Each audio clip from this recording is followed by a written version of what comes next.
this is Colette and Frank's Gluten-Free Goodness. What we're going to do today is show you how to make challah. And it's just a slight adjustment out of our bread mix, which is right here. So what I did was I'm going to make a very big challah, so I used 2 of the bread mixes. And this is what we got right here. So to make the challah, you make a couple adjustments from the regular bread mix. One is, instead of using canola oil, you use olive oil. And then other ones that you want to do is you want to add a teaspoon of vanilla, 2 tablespoons of honey, and then 2 egg yolks you add to this. Now you want to save the egg whites for later, which is I got right here. And I'll show you how to do that a little bit later once this rises. So this stuff is very sticky, so you can't just roll it out like normal challah and braid it that way. We have to braid it.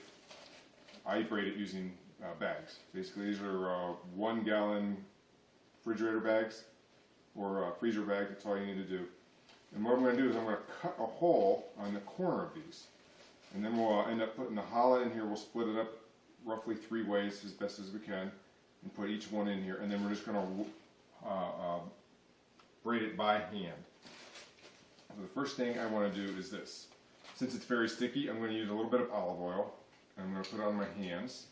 And we're going to coat the inside of the bag so that the challah goes to the bottom easier when we're putting stuff in it. So it's just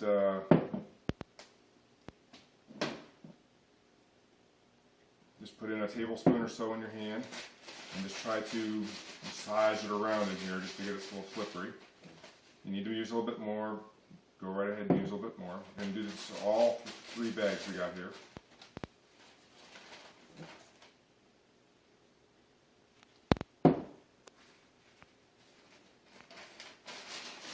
Now, just so you know, this bread mix is grain-free, gluten-free bread mix. So we don't use any rice or anything like that in that. So if you have any rice allergies, this is the one for you. And to be honest with you, it tastes like regular bread, so no one's going to notice. And even makes even better challah too. Okay, so now I have all 3 bags greased up as much as I can. What I'm going to do is just arrange all these together. And I'm going to cut 1 hole so that they're all roughly the same size. So let's just try to line it up on the corner here. Now as far as the size, you just got to take a guess. I'm going to do about ½ an inch either side here. ½ an inch this way, ½ an inch that way. And that should be a decent size. If you're making just 1 loaf of bread, you cut smaller holes so you have a smaller loaf so you can braid it easier. And get rid of these. And now, since my hand is still got some olive oil on it, I'm going to basically try to cut this as best I can here in 3 different ways. There we go. And then just take one, put it in the corner where the hole was. There. Like I said, this is very, very sticky, so do your best to get it all in there. And let the bag help you too. That's this one. Don't worry if you got too much. You think you have too much in one and not enough in the other. You're taking your best guess here, and that's what I'm doing right here. Let's get that out there. And then for the last one, you know what? I am going to get around here. Just from playing with this for a while, I just look like this one's a little short. Okay, and then this one.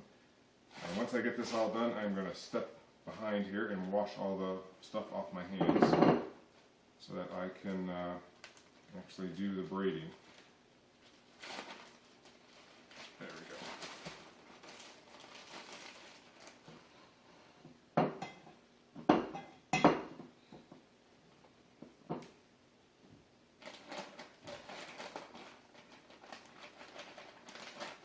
Okay. And there, Betty. There we go.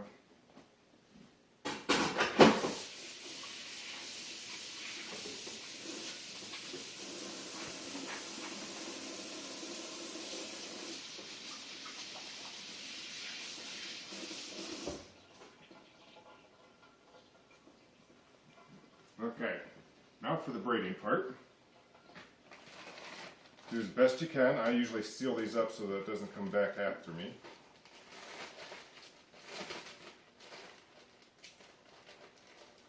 There we go. And for the last one, right here. So a lot of this is going to be picking it up and putting it back down. Do the best that you can to do that with. So we're going to start here. Let me get some of this stuff out of my way.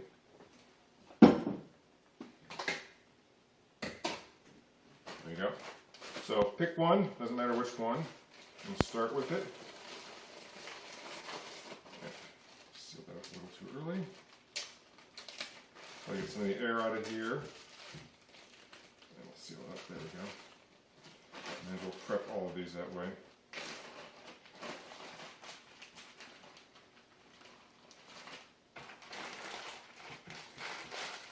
There we go, push them all down.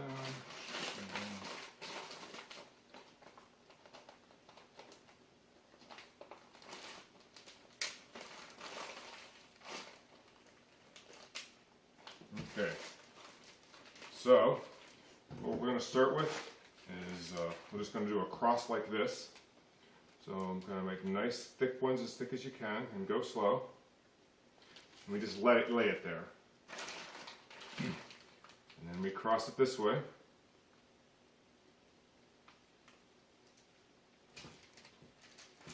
There we go. And now this one. And then you just keep crisscrossing as best you can. Make them kind of thick. Sometimes you got to move stuff out of your way. And you got to go back and forth, but you're doing this with a one-man team here. I mean, if you want to have someone else help you out, it might make it a little bit easier, but then you got to coordinate between the two of you on when to crisscross stuff, or the three of you, if you're three of you going to do this, which is not a big deal. Just make sure you tell each other what you're doing here, and do your best.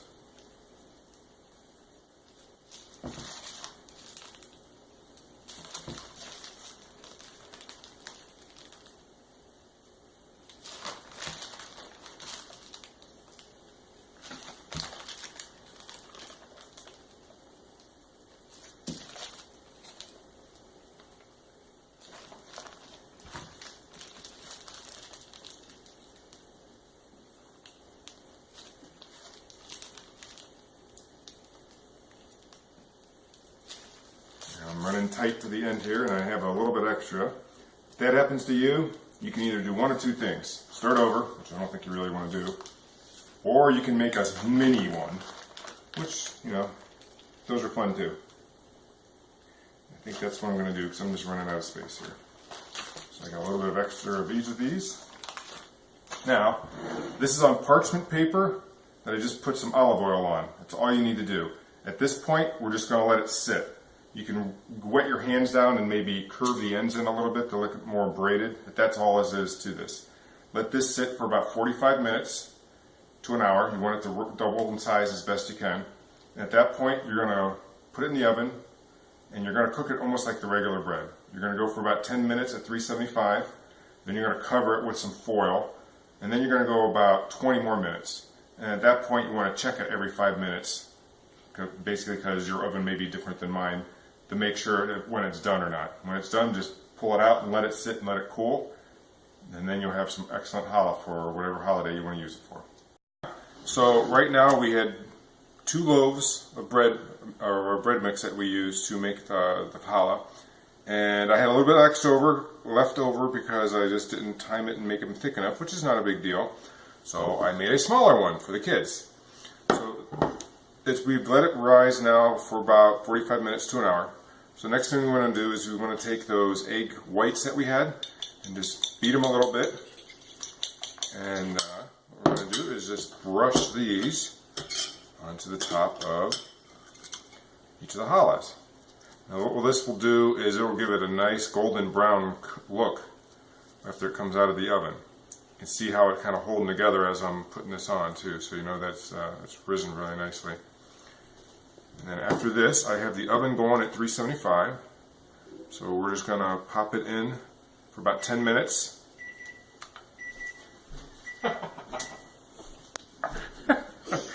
I have some bread going too. We're going to pop it in for about 10 minutes, and then we're going to cover it with some foil, and then we're going to let it go for about 20 minutes. And after that, we're just going to check it every 5 minutes and wait till it's a nice golden brown here, and then we know it's good to go. Thank you.